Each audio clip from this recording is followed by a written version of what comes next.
Branch, University of Delhi. I welcome you all to the webinar series on undergraduate admissions 2022. The Admission Branch, University of Delhi has taken various initiatives to help prospective students desirous of studying at University of Delhi.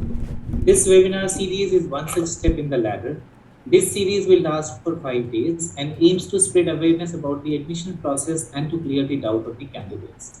So today on 27 September, we'll talk about explaining UG admissions under Common Seat Allocation System. On 28th of September, we will talk about Undergraduate Curriculum Framework 2022. On September 29th, we'll talk about admissions under extracurricular activities and sports and supernumerary quota. On September 30th, we'll talk about various reservation policies for candidates belonging to SC, ST, OBC, EWS, and PWBD categories. On October 3rd, we'll talk about admissions under Non-Collegiate Women Education Board. A dedicated website is already live with the domain www.admission.uod.ac.in, wherein all relevant information related to admissions is available comprehensively. The CSAS document is also available on the website.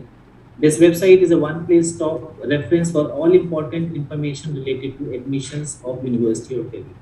Among the others initiative taken by the university, we have chatbot service, which is a quick resolution to the queries. This service can be utilized between 9 a.m. to 5 p.m. on all working days except public holidays. Candidates can also write to us at ug@admission.du.ac.in for any assistance or queries related to undergraduate admissions. Video tutorials to help the process of registration at CSAS portal will also be available soon on the website. So today amongst us, we have the Honorable Vice Chancellor of University of Delhi, Professor Yogesh Singh. Sir, I would like to welcome you on this platform. Thank you. We are also joined by Professor Haneet Gandhi, Dean Admissions at University of Delhi. I welcome you, ma'am, to this webinar. Thank you. And we also have amongst us Dr. Amit Kundi, the Deputy Dean at Admission Branch, University of Delhi. I welcome you, sir. Thank you. In today's webinar, we are going to talk about the UG admission process and the Common Seat Allocation System, more commonly known as CSAS. So now I would like to request the Honorable Vice Chancellor, sir, to give an overview of the admissions at University of Delhi. Sir. Good afternoon. Good afternoon to all of you. On behalf of University of Delhi, I welcome you all. I know that there are a good number of participants and the candidates for admissions who are here on this platform.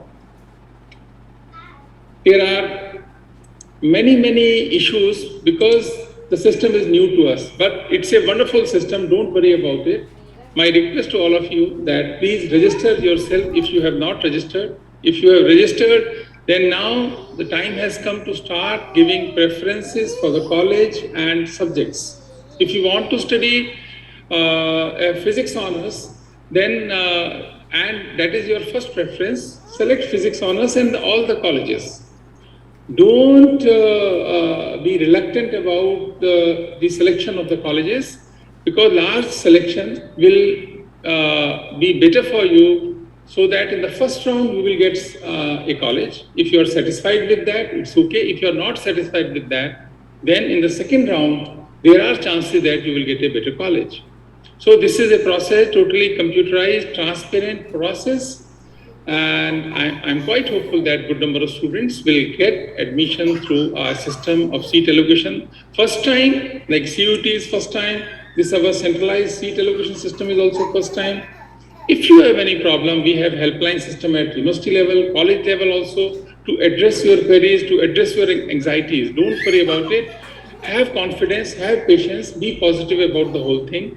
And when you will get admission in University of Delhi, we are here to welcome you, and we all will work towards a bright future to all of you. Thanks a lot. I would like to request Professor Haneet Gandhi, Dean Admissions, to take the discussions further. Thank you very much. Please. Thank you, sir. Thank you, sir.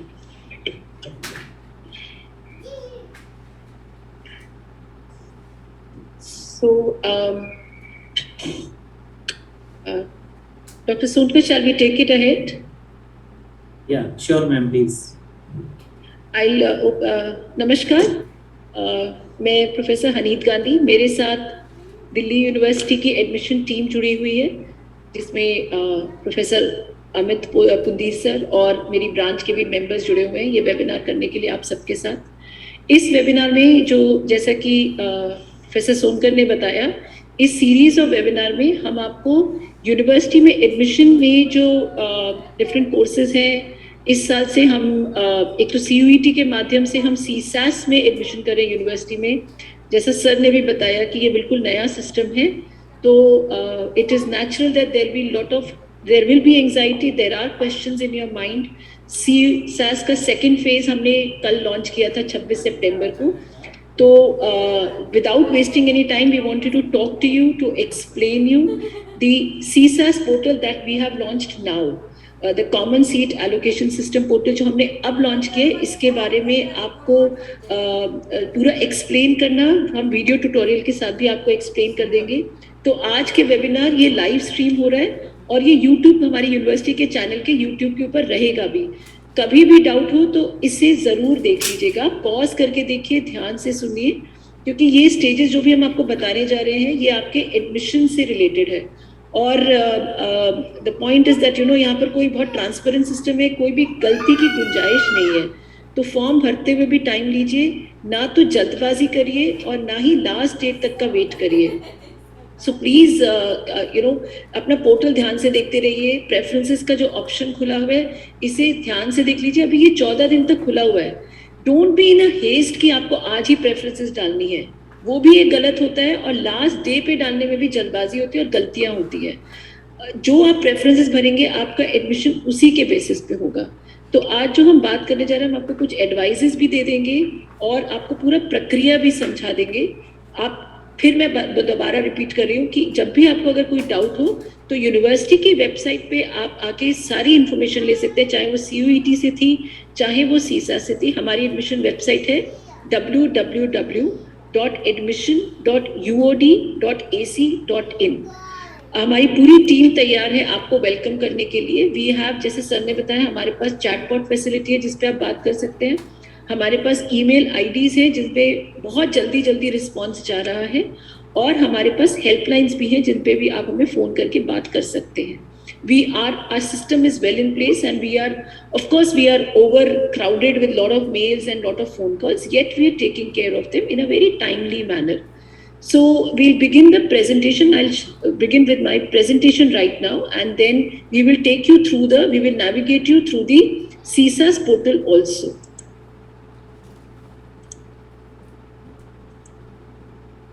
So is the slide visible? Yes, ma'am, it is visible.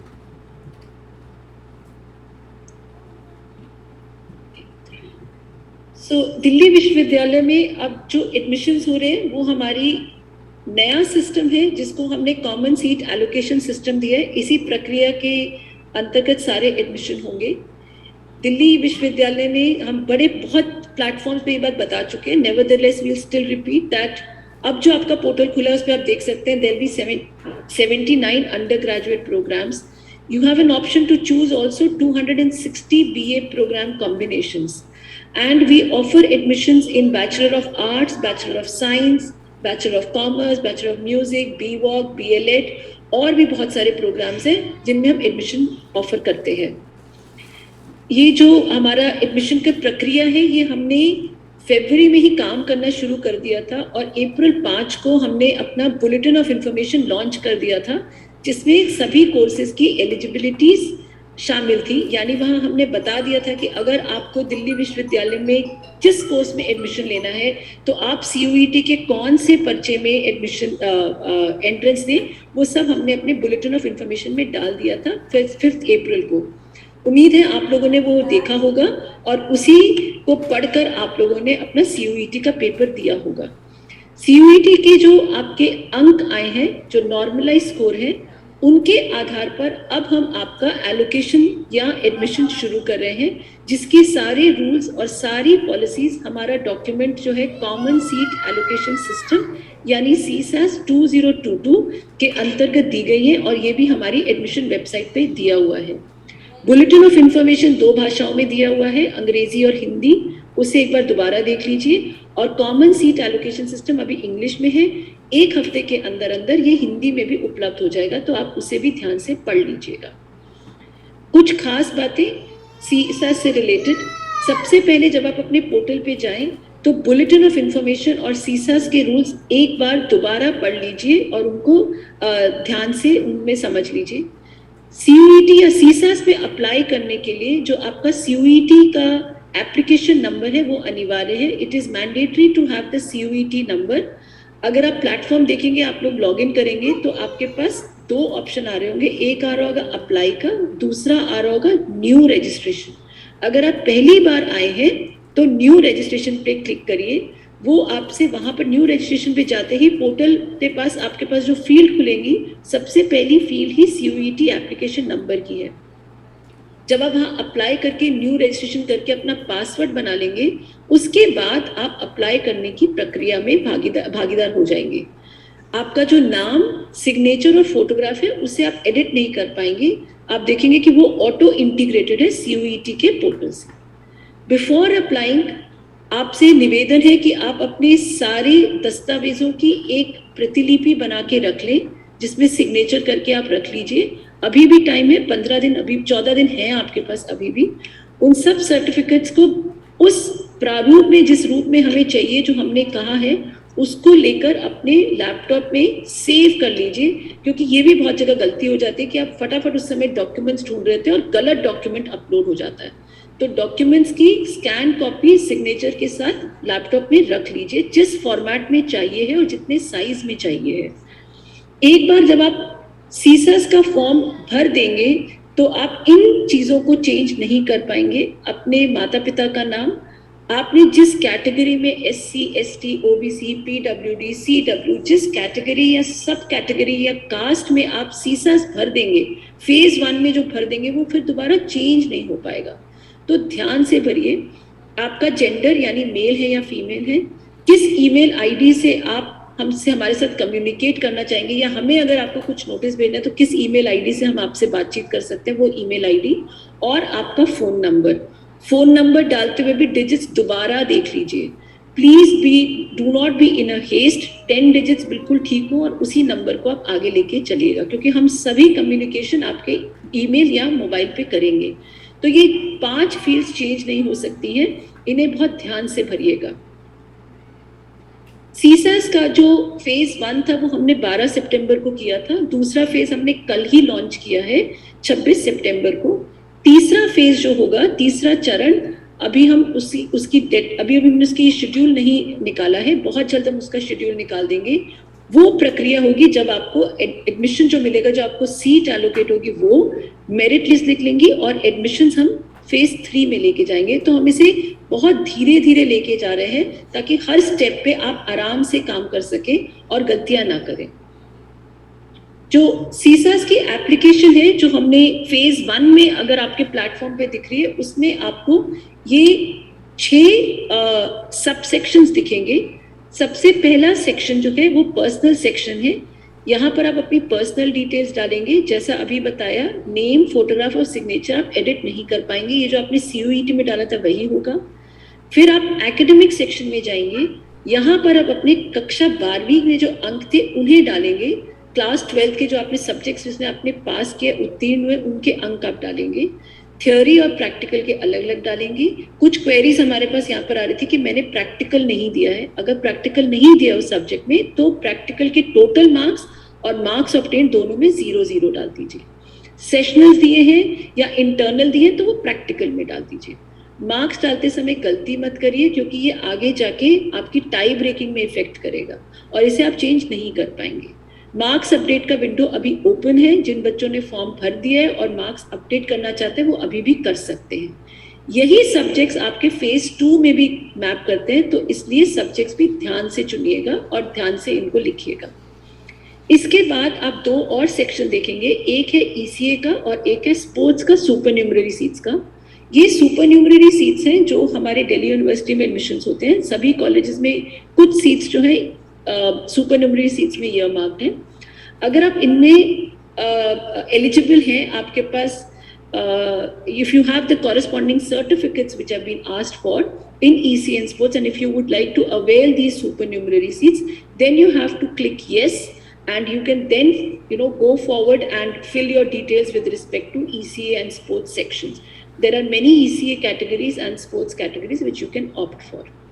Finally, you will be asked to upload the documents of whatever things that you have chosen. For example, class 10th का certificate, class 12th की mark sheet, अगर आपने category में लिया तो उसका category certificate, अगर आप ECA sports में ले रहे हैं तो जितने आपने certificates उससे related डालने हैं वो, और अगर आप BA ऑनर्स म्यूजिक में लेना चाहते हैं तो उससे रिलेटेड सर्टिफिकेट्स, ये सब सर्टिफिकेट्स आप अपलोड करेंगे. यहाँ पर आपका फोटोग्राफ और सिग्नेचर पहले से ही आपको दिखेगा. बाकी अपलोड करने के बाद फिर आप एक बार प्रीव्यू कर लीजिए अपना फॉर्म. ध्यान से. Yes sir. Are you sharing your screen, because I can still see only the first slide? Oh my God. Okay. So yes, we are. Let me just. Okay. What I'll do is we close the slide sharing and come to the usual form. Is this fine now? No, I can't see anything now. Can you see it now? Yeah. Now it is good. So we will not go to the slide sharing mode. We'll remain here. So this is where we were, and as I was saying, there'll be the last section of preview form. You can see the form. By the way, after every section also, you please go up and see the details that you filled. Personal section भरने के बाद भी उसका एक preview दिखता है. Academic section दिखने के बाद भी उसका प्रीव्यू दिखता है. और फाइनल प्रीव्यू भी हम दिखाते हैं जब आपका पूरा फॉर्म भर जाएगा. तो हर सेक्शन को बहुत ध्यान से, कोई जल्दबाजी नहीं, अपने साथ किसी बड़े को बिठाना चाहे, किसी के साथ बैठ के करना चाहे तो करवा लीजिए, और ये बहुत ध्यान से फॉर्म को फिल करिएगा. इसके बाद आप पेमेंट करेंगे. जैसा कि आपको बताया, यहाँ पर आपको कुछ डॉक्यूमेंट्स जो अपलोड करने हैं वो आपके क्लास 10th और 12th के जो क्लास 10th के सर्टिफिकेट और क्लास 12th की मार्कशीट. अगर आप किसी भी कैटेगरी में रिजर्वेशन को क्लेम करें, जैसे SC, ST, OBC, EWS, minority, children of ward, children and women of widows of ward, army personnel, Kashmiri migrant या PWBD, तो आपका सही डॉक्यूमेंट और सही फॉर्मेट में होना बहुत ज़रूरी है. ये डॉक्यूमेंट्स में जो आपका नाम है वो वही होना चाहिए जो आपके क्लास 12th के सर्टिफिकेट में था और जो आपने CUET में भरा था. तो ये मैच ज़रूर कर लीजिए कि आपके जो नाम है वो वही है जो आपके अन्य सर्टिफिकेट्स पे भी थे. We will not be able to entertain any undertaking on behalf of incomplete or non-availability of certificates. इस बारे में यूनिवर्सिटी ऑफ दिल्ली ने तकरीबन 1 महीना पहले एक नोटिस निकाल दिया था कि आप अपने सर्टिफिकेट सब तैयार कर लीजिए. उस नोटिस का एक्सटेंशन हमने किया था अभी सितंबर तक, और हम उसको दोबारा एक्सटेंशन करने जा रहे हैं 5 अक्टूबर तक. तो 5 अक्टूबर तक अगर आपके पास अभी भी सर्टिफिकेट्स नहीं बने हैं, प्लीज बनवा लीजिए और अपने करेक्ट सर्टिफिकेट ही अपलोड करिएगा in the prescribed format.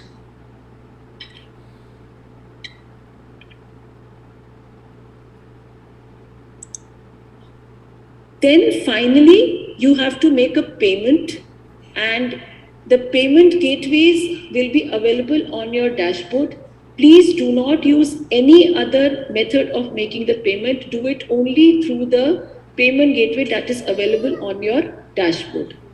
Some advices that we would like to give here is that please, before submitting, please be sure that your personal details, caste, gender are correct.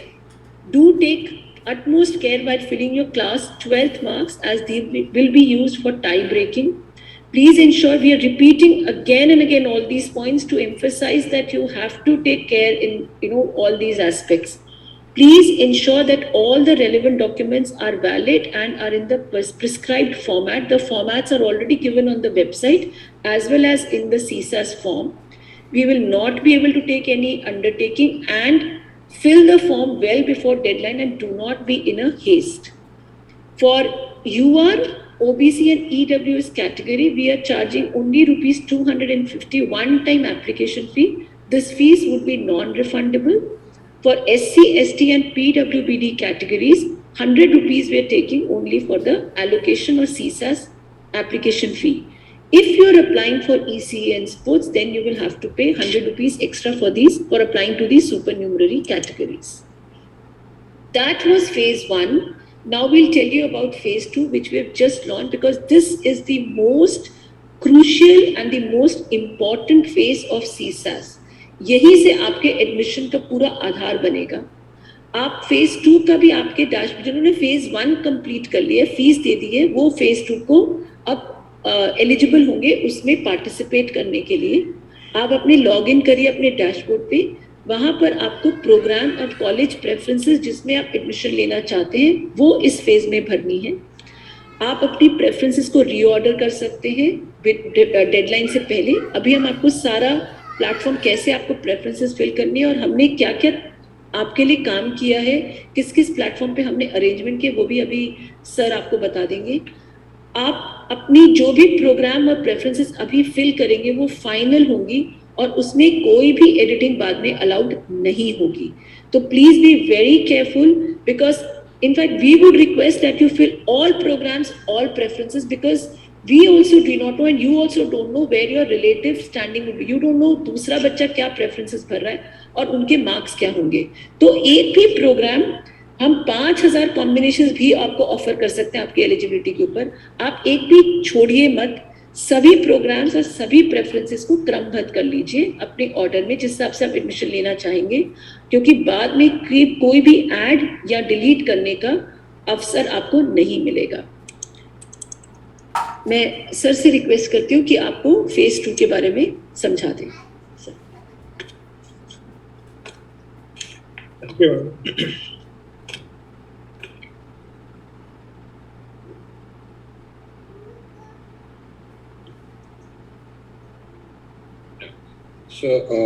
Delhi university में admission लेने के जितने इच्छुक विद्यार्थी हैं मैं सभी का स्वागत करता हूं. और जैसे मैम ने CS AS प्रोसेस के बारे में काफ़ी डिटेल से बता दिया है, अब हम फेज़ 2 जो कि कल हमने लॉन्च किया है उसके बारे में थोड़ा डिटेल्स में बात करेंगे. CS ये प्रोग्राम्स और कॉलेज का एक कॉम्बिनेशन है जिसे हम प्रेफरेंस बोल रहे हैं, वो कल से स्टार्ट होगा और 10 तारीख तक, जैसे मैम ने बोला कि वो 10 तारीख तक चलेगा. अब हमारे पास 14 दिन है, तो मैं आपसे 2 बातें कहूँगा कि या इसमें बढ़ने में बहुत जल्दबाजी ना करें और लास्ट डेट का भी इंतजार ना करें. तो आपको बीच में दोनों ही चीज़ नहीं करनी है, ना तो जल्दबाजी करनी है ना लास्ट डेट का उसमें, क्योंकि अगर एक बार गलती से कोई गलती हो गई तो फिर उसको 10 तारीख के बाद आपको चेंज करने का मौका नहीं मिलेगा. इस प्रोसेस में आप अपने प्रोग्राम, BA प्रोग्राम के कॉम्बिनेशन सेलेक्ट कर सकते हैं. सेलेक्ट करने के बाद आपको जो प्रोग्राम स्पेसिफिक जो एलिजिबिलिटीज़ हैं, आपके जो स्कोर हैं, वो आप उसको चेक करने का, वो आपकी स्क्रीन पे अपीयर हो जाएंगे depending upon the papers in which you have appeared in CUET. हर प्रोग्राम के चूँकि एलिजिबिलिटी डिफरेंट है तो स्कोर वेरी कर सकता है, तो आप उसको देख सकते हैं, वेरीफाई करेंगे. उसके बाद आप 3rd स्टेज पे अपने चॉइसेस, जो भी आपका प्रोग्राम, जो भी आपके कॉलेज की चॉइस है, वो आप भर सकते हैं. उसको आपको जितने भी आप एलिजिबल हैं, आप लगभग सारे प्रेफरेंसेस आप चूज़ कर सकते हैं. ये लगभग 5000 के आसपास कॉम्बिनेशन है, लेकिन आप जितना भी एलिजिबल हैं उतने में आप चूज़ कर सकते हैं. और हमारी एडवाइस रहेगी, जो हम बार बार आपको कहने की कोशिश कर रहे हैं, कि आप मैक्सिमम नंबर ऑफ चॉइसेस यहाँ पर हमें दें, क्योंकि आपको अभी नहीं पता, आपको अंदाज़ा नहीं है कि आपकी रिलेटिव पोजीशन क्या है, आपको कहाँ अलॉटमेंट होगा. और ये पहली बार चूँकि हो रहा है, इसलिए आप सभी के लिए ये बहुत इंपॉर्टेंट एडवाइस है कि आप मैक्सिमम चॉइसेस फिल करें. चॉइसेस फिल करने के बाद आप उनको सेव करिए, उनको कंफर्म करना पड़ेगा आपको. आप लास्ट डेट से पहले उनको चेंज भी कर सकते हैं, लेकिन लास्ट डेट तक आप उसको अपनी लिस्ट को मैक्सिमम रख कर उसको सेव कर दीजिए. अगर किसी वजह से कोई स्टूडेंट उसको सेव नहीं कर पाता है तो लास्ट डेट पे उसकी जो लिस्ट है वो ऑटोमेटिकली सेव मानी जाएगी. और यही आपकी जो लिस्ट ऑफ प्रेफरेंसेस हैं, यही आपकी एडमिशन का आधार बनेगी. सो इसलिए आपको प्रेफरेंस देते हुए उनको सेव करना, चेंज करना, रीऑर्डर करना, ये बहुत ज़रूरी है। बहुत सोच समझ के इसको आप करिएगा। जो यूनिवर्सिटी जो है वो दिल्ली यूनिवर्सिटी जो है वो नॉर्मलाइज्ड स्कोर, जो सीयूटी ने जो नॉर्मलाइज्ड स्कोर डिक्लेयर किए हैं, आप सब लोगों के पास वो अब आ गए होंगे। तो उनके आधार पर मेरिट, हर प्रोग्राम की अलग मेरिट बनाकर और बच्चे की चॉइस को और उसकी कैटेगरी को देखते हुए और नॉर्मलाइज्ड स्कोर को कंसिडर करते हुए उनका अलॉटमेंट अलोकेशन किया जाएगा। सो आपको जैसे आप देख सकते हैं हर प्रोग्राम के बारे में कौन कौन सी एलिजिबिलिटी है और उस एलिजिबिलिटी के अकॉर्डिंग कौन से सब्जेक्ट हम कंसिडर करेंगे, और ये वो सब्जेक्ट होने चाहिए जो आपने 12th क्लास में भी पढ़े हैं। सो उसके आधार पे आपकी एलिजिबिलिटी या नॉन एलिजिबिलिटी जो है वो तय होगी और आपका एक स्कोर आ जाएगा। ये सभी प्रोग्राम में जब आप उसको एप्लीकेशन फॉर्म को भरेंगे तो ये पूरी लिस्ट आपको दिख जाएगी। लेकिन यहाँ पर जो इम्पोर्टेंट पॉइंट है वो ये कि यहाँ पर हमने जो स्कोर तय किए हैं आप लोगों के, वो नॉर्मलाइज्ड स्कोर के बेसिस पे किए हैं।